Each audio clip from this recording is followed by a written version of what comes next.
미친듯이 올라가는 유튜브 쇼츠를 보다 보면 1시간이 후딱 지나갑니다. 콘텐츠들을 보다 보면 새벽 2시는 금방이죠. 그만두어야 하는데 어떻게 끊어야 할지 어려운 경우가 많습니다. 저 또한 마찬가지고요. 디지털 마약이라는 표현이 딱 맞아떨어지는 것 같아요. 근데 이 현상이 도파민 중독 현상이라는 것을 알고 계시나요? 현대사회에서 우리는 도파민 중독에 살고 있습니다. 앞서 말씀드린 쇼츠뿐만 아니라 도파민을 끌어내는 자극적인 요소들은 세상에 널리고 널려 있어요. 맵고 기름진 음식, 설탕이 과도하게 들어간 음식 같은 게 있고요. 도박성 가챠 콘텐츠 같은 자극적인 활동들이 쉽게 노출되고 도파민을 분비하게 만들고 있습니다. 넷플릭스나 유튜브로 영화를 보다 보면 중간중간 지루해서 넘기는 경험들은 다들 있으실 거예요. 그런데 그것보다 몇십 배 더 강력하게 도파민을 만들어내는 콘텐츠가 있는데요. 이게 바로 음란물입니다. 이러한 매체들로 인해 우리의 뇌는 자연적으로 분비되어야 하는 양보다 훨씬 많은 양의 도파민이 분비되고 있습니다. 여기 독일 뒤스부르크 에센 대학에서 진행한 실험이 있습니다. 여러 사진들을 띄워놓았을 때 일반적으로 남성의 사진 기억력은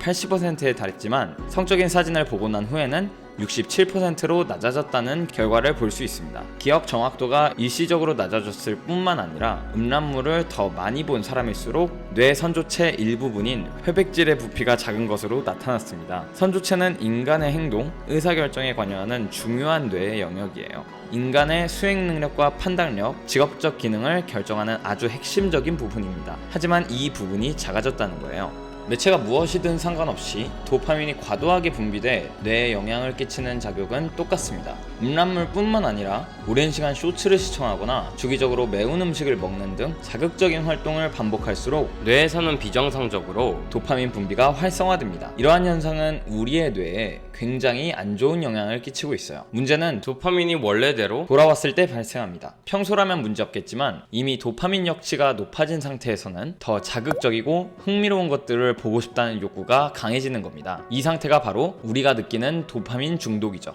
현재 SNS는 이러한 도파민 원리를 아주 잘 활용하고 있어요. 틱톡이라는 1분짜리 영상을 올리는 플랫폼이 나왔죠. 세계적으로 너무 유행을 해버렸고 요즘 10대, 20대들이 푹 빠져 있습니다. 이에 질 수 없으니 유튜브는 쇼츠라는 형식의 컨텐츠를 새로 만들었고 인스타그램은 진작 릴스를 만들어 디지털 마약에 우리를 끊임없이 끌어당기고 있습니다. 하지만 이 도파민은 꼭 나쁜 호르몬만은 아닙니다. 우리 인생을 우리가 원하는 방향으로 인도하는 역할을 할 때도 있죠. 장시간 열심히 준비했던 시험에 통과를 하거나 목표를 이루었을 때도 이 도파민이라는 호르몬이 분비됩니다. 그렇다면 이 도파민을 잘 다룰 수 있다면 도파민 중독에서 벗어나 인생의 성취감을 느끼고 좋은 기분으로 하루를 시작할 수 있지 않을까요? 오늘은 당신의 뇌는 최적화를 원한다를 통해 도파민에 대해서 알아보도록 하겠습니다.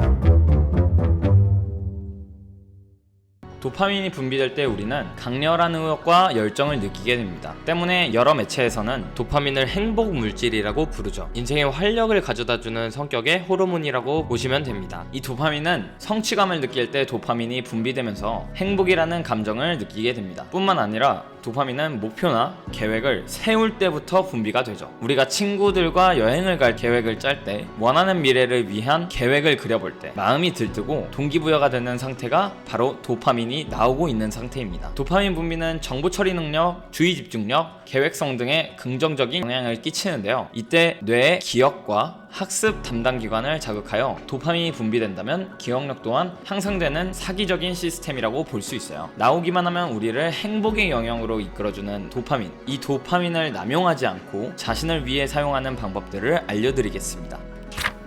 첫째, 보상 사이클을 잘게 쪼개라입니다. 가슴이 두근두근 설레는 순간이 도파민이 나오는 순간인데요. 우리가 복권을 살 때 생각해보죠. 가슴이 두근거리는 순간은 두 번 있어요. 복권을 살 때와 복권이 당첨됐을 때입니다. 다른 순간을 생각해볼까요? 배달 어플에서 떡볶이를 시킬 때, 도착한 떡볶이를 먹을 때 2회 도파민이 나오는 것이죠. 쉽게 말해 목표를 설정했을 때와 목표를 달성했을 때 두 순간이 도파민이 분비된다고 할 수 있습니다. 도파민은 명확한 목표를 설정한 후 그것을 성취하기 위해 구체적인 노력과 연구를 하는 과정에서 나옵니다. 그리고 목표를 달성한 후에 한 번 더 도파민이 나오죠. 이를 일상에 적용해서 단기 목표를 여러 개 만들어 계속해서 성취감을 맛보게끔 뇌를 조종하는 것입니다. 우리가 러닝을 한다고 가정해볼게요. 10km를 한 번에 뛰어야겠다고 생각하면 침대에서 일어날 엄두조차 나지 않습니다. 하지만 일어나서 운동화를 신는다, 500m를 걷는다, 눈앞에 보이는 다리까지만 뛴다, 1km만 뛴다, 이렇게 잘게 목표를 쪼개고 구간별로 성취감을 얻다 보면 어느 순간 3km를 뛰고 5km를 뛰다가 10km를 완주하는 일이 생겨나는 거예요. 하지만 너무 원대한 목표는 오히려 도파민의 분비를 저하시키기 때문에 조그만한 목표들을 만들어내는 게 가장 중요합니다.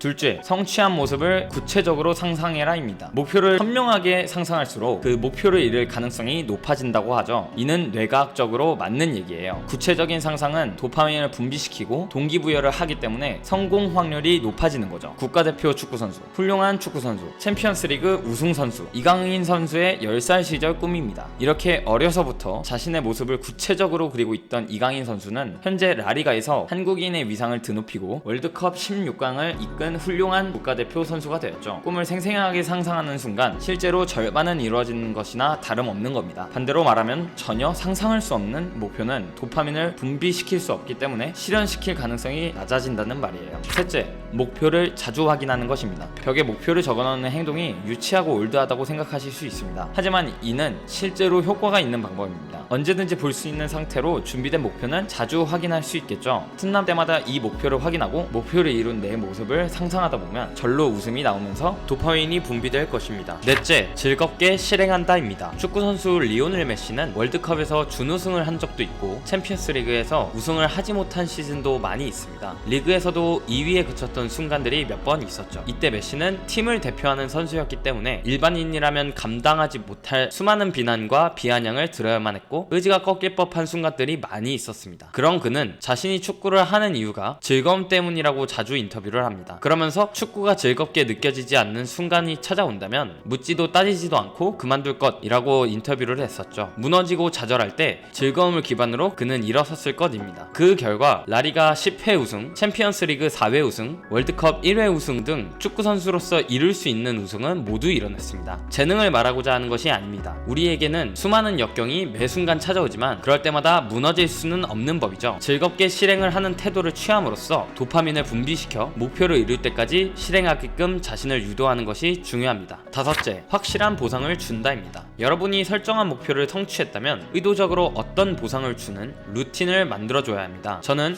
어려운 업무를 성공적으로 끝냈거나 목표를 했던 저축액을 달성하면 경제적 부담이 되지 않는 선에서 평소 봐왔던 옷들을 저에게 선물하는 루틴이 있습니다. 이 루틴을 위해 옷을 고르게 되고 예쁜 옷을 입고 있는 모습을 구체적으로 상상하면서 도파민이 나오게끔 유도합니다. 무언가를 성취해낸 후 보상을 주게 되면 도파민이 나오는 시스템을 구축했기 때문에 뇌는 다음에도 무언가를 이루겠다는 욕구가 자연스럽게 습관화됩니다. 나도 모르게 지속적으로 동기부여가 되는 루틴인 셈이죠. 여섯째, 목표를 이루었으면 한 단계 더 높은 목표를 설정한다입니다. 여러 세계적인 선수들의 인터뷰 중 대부분의 공통점은 즐겼다입니다. 그러나 또 한 가지 있죠. 하지만 아직 멀었어요. 아직 부족합니다. 같은 겸손의 태도 또한 갖고 있는데요. 사람이 현재 만족하는 순간 도파민의 분비는 멈춰버립니다. 때문에 기록을 유지하기는커녕 오히려 점점 떨어지는 현상이 나오곤 하죠. 계속해서 좋은 기록을 유지하는 사람들의 생각을 알아보죠. 유도 선수 다니 로코는 올림픽에 출전해서 금메달 2번, 은메달 2번, 동메달 1번을 따낸 선수입니다. 20년간 이런 기록을 기록할 수 있는 건 매우 드물고 어려운 일인데요. 그녀에게 자신만의 특별한 동기부여법이 있었습니다. 바로 정체성의 변화를 통한 난이도 변경이죠. 그녀는 최고일 때도 금, 최악일 때도 금, 품절녀일 때도 금, 엄마일 때도 금, 같은 금메달이 목표지만 그녀가 처한 환경은 유도에만 집중하기는 어려웠습니다. 가족이 생기고 아이가 생기며 홀로일 때와는 다르게 유도 이외에 챙겨야 할 것들이 많아졌죠. 하지만 이를 땔감 삼아 그녀는 열정을 더욱 지펴올렸고 20년간의 대기록을 써내려 갈 수 있었다고 합니다. 앞서 말씀드린 방법들은 하나의 사이클입니다. 이 루틴을 아주 가벼운 수준부터 시작해 반복하게 되면 여러분은 아주 세세한 부분부터 신경 쓰게 될 것입니다. 그렇게 된다면 이 혼잡한 디지털 마약 세상 속에서 남들과는 다른 여러분만의 속도, 디테일, 인생의 기획력을 얻게 될 거예요. 이는 아주 훌륭한 무기가 될 거라 확신합니다. 다만 조심해야 할 것들이 있어요. 목표를 설정할 때 너무 쉬운 목표를 잡아버리면 안 됩니다. 반대로 절대 달성할 수 없을 것처럼 보이는 원대한 목표를 잡거나 현재 수준에서 성공시킬 수 없는 한계를 갖고 있는 목표를 설정하는 것도 피해야 하죠. 도파민은 우리가 적당한 난이도의 퀘스트를 깨나갈 때 가장 활발히 분비됩니다. 몇 번의 도전을 통해 요령을 파악하고 다음 단계로 나아갈 수 있는 그러한 수준의 것들을 말이죠. 이러한 작은 한 걸음이 중요합니다. 딱 한 걸음만 앞으로 나아간다면 여러분의 뇌는 도파민을 분비하기 시작할 거고 이는 불안과 중독에 가득한 현실에서 앞으로 나아갈 용기와 동기를 줄 것입니다. 감사합니다. 지식광장이었습니다.